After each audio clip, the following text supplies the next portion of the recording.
Fala pessoal, tudo bem? Vamos dar continuidade à nossa aula de artrópodes, falando hoje sobre os aracnídeos.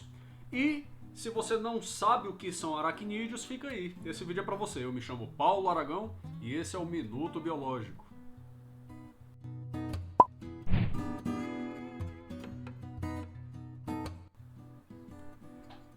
Os aracnídeos são seres bem diferentes, extremamente diversos. Muita gente tem medo deles, mas são animais importantíssimos, assim como vários outros para o nosso meio ambiente. Mas como é que eu diferencio aracnídeos de outros tipos de organismos? Na aula anterior, nós falamos sobre insetos e eu disse para você que os insetos sempre têm uma mesma estruturação corporal, um mesmo padrão de estruturação corporal. Com os aracnídeos não é diferente. Os aracnídeos são organismos que têm o corpo dividido em cefalotórax e abdômen. É bem diferente do que nós vimos nos insetos. Lá havia cabeça, tórax, abdômen. Aqui nós temos duas peças, cefalotórax, abdômen. O cefalotórax é assim chamado porque ele é formado a partir da união entre cabeça e tórax. Daí o termo cefalotórax. Durante o desenvolvimento embrionário desses indivíduos, os segmentos que deveriam compor a cabeça e os segmentos que deveriam compor o tórax se uniram formando uma estrutura só. Daí o termo cefalotórax. Perfeito? Além disso, além de cefalotórax e abdômen, eles são indivíduos que têm 4 pares de pernas. Lá em insetos, nós temos 3. Aqui são 4 pares de pernas, todos eles ligados ao cefalotórax. Professor, eu já vi uma aranha, mas ela tem 5 pares de pernas. Não, pequeno gafanhoto. O que é que acontece? No caso das aranhas, existe uma estrutura que fica bem na frente do corpo dela. Duas, na verdade, que são os pedipalpos e as quelíceras. Os pedipalpos lembram pernas, mas não são. E aí pode ser que você tenha se confundido e achado que aquilo ali seria um 5º par de pernas. Aracnídeos só possuem 4 pares de pernas. E, como já foi dito, um par de pedipalpos e um par de quelíceras. Os pedipalpos, como foi dito, são estruturas sensoriais, é para sentir o ambiente, para tocar. E no caso das aranhas é utilizado também pelos machos no processo reprodutivo. Nós vamos falar disso um pouco mais à frente. As quelíceras seriam as presas da aranha. É lá que estão presentes as glândulas de veneno, quando ela vai inocular o seu veneno nas vítimas. De maneira geral, esse veneno ele paralisa as vítimas, para que a aranha possa então capturá-las e se alimentar delas. E no processo de alimentação, as aranhas têm uma característica bem interessante. Elas regurgitam, ou seja, elas vomitam sobre suas presas. Aquela grande quantidade de enzimas digestivas vai iniciar o processo de digestão que ocorre então fora do corpo da aranha. E ela depois só absorve os nutrientes. Ela tem uma boquinha muito pequenininha, então é como se ela vivesse tomando sopa. Nessa imagem você consegue ver aqui o que seriam os pedipalpos e as quelíceras. Os pedipalpos localizados bem na frente e as quelíceras entre eles, tá ok?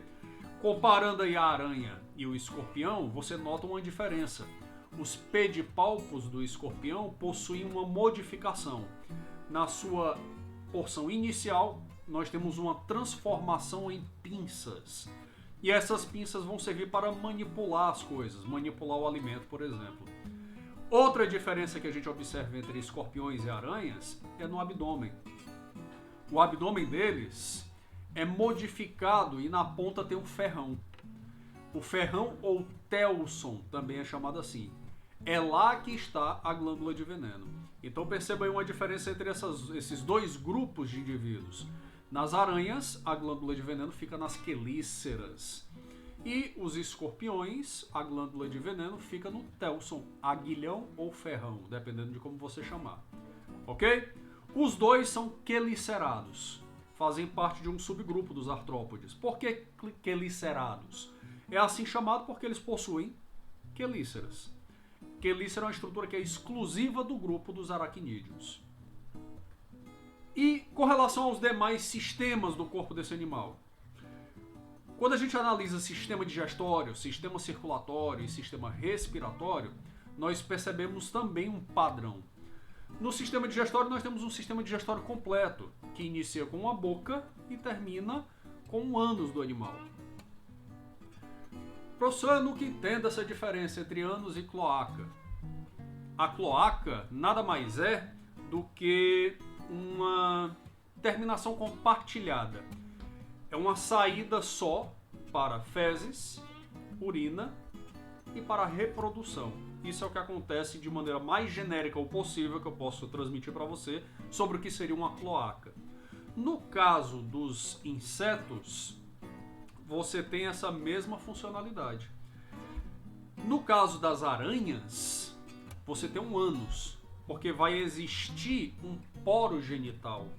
E esse poro genital vai ser o local através do qual a reprodução vai acontecer, diferentemente do que ocorre com os insetos. Então, as aranhas, assim como os insetos, também têm um sistema digestório completo, só que a terminação é em ânus e não em cloaca, ok? O sistema circulatório delas, você consegue perceber aí pela imagem que é um coração dorsal, um padrão típico também aí dos artrópodes. Ele se inicia na parte superior do abdômen e os vasos sanguíneos se projetam até a porção anterior do corpo do animal, até o cefalotórax. A respiração deles é uma respiração que é feita por um sistema de filotraqueias, também conhecido como pulmões foliáceos. Vai existir no corpo do animal, no abdômen, pequenas aberturas que são espiráculos, e a partir dessas aberturas você vai ter a entrada do oxigênio, o oxigênio que entra pelos espiráculos e vem até os pulmões foliáceos. Lá ocorrem as trocas gasosas que vão oxigenar os tecidos do corpo do animal, ok? E a excreção? A excreção é feita principalmente por o que nós chamamos de glândulas coxais. Elas são assim chamadas porque elas estão localizadas na base das coxas. A glândula coxal nada mais vai fazer do que filtrar o líquido corporal animal, remover os resíduos, remover os excretas e lançar eles para fora. Nas aranhas também é comum a presença de túbulos de Malpighi e, consequentemente, nós temos aí uma característica compartilhada com insetos. Os túbulos de Malpighi vão atuar da mesma forma que atuam lá nos insetos. Eles removem resíduos, excretas do líquido corporal do animal, só que dessa vez lançam dentro do intestino. E aí, consequentemente, depois é lançado para fora do corpo. Uma coisa interessante do intestino das aranhas é que elas possuem ramificações que são os secos gástricos.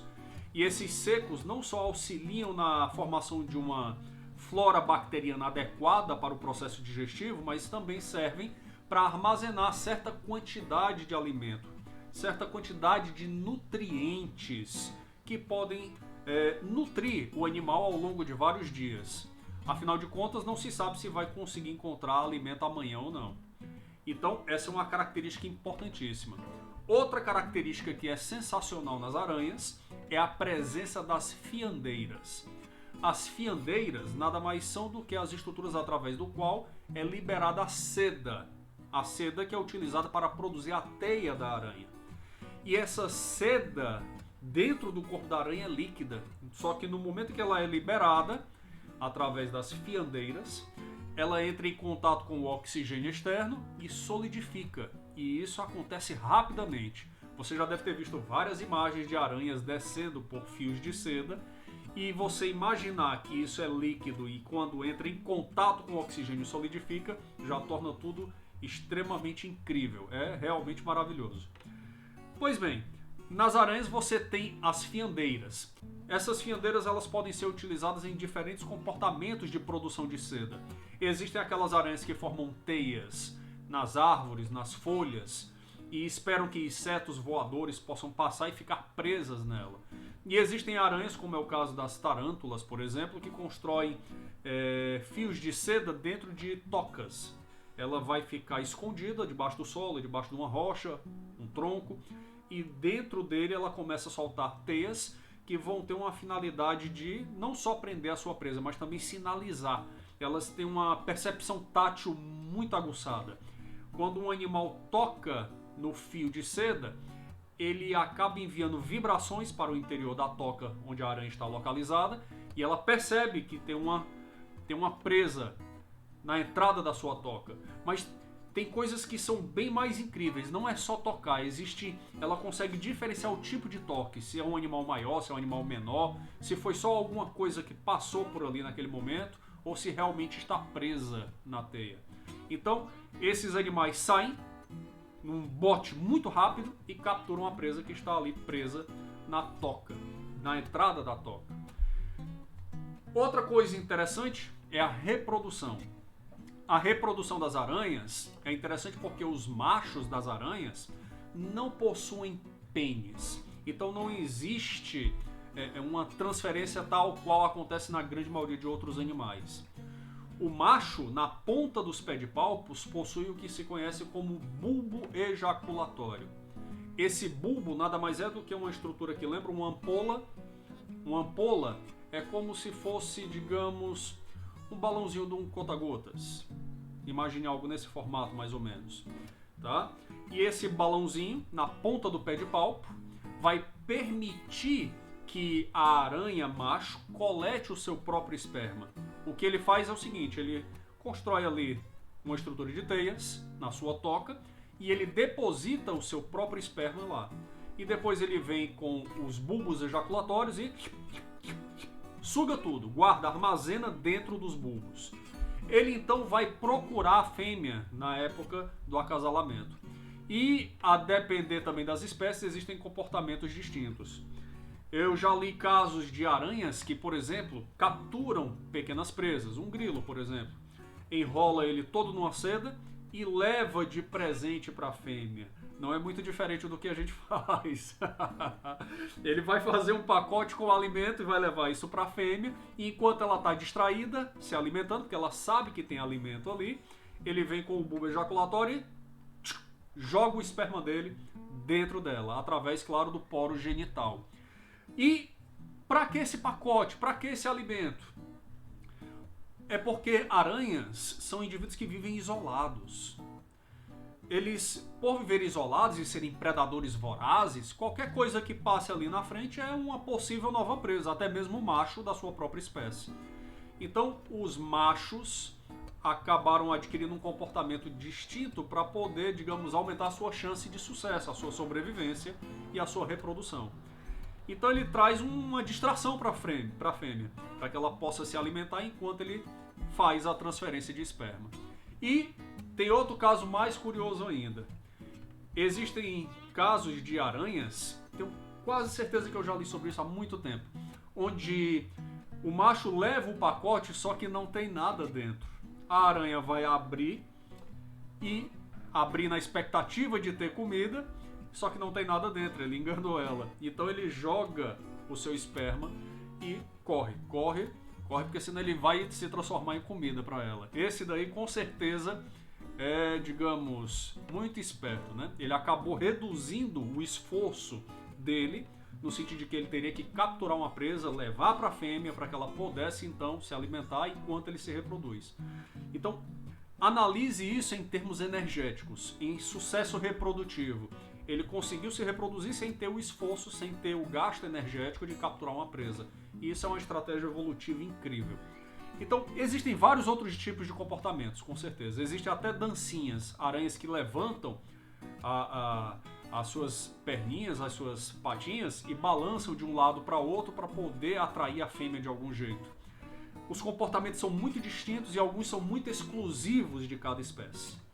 As aranhas são, sem dúvida nenhuma, organismos incríveis e merecem a nossa atenção e merecem com certeza a nossa proteção, assim como várias outras espécies. Eu espero que você tenha aprendido bastante hoje e se ficou alguma dúvida, deixa nos comentários. Um grande abraço e até o próximo vídeo.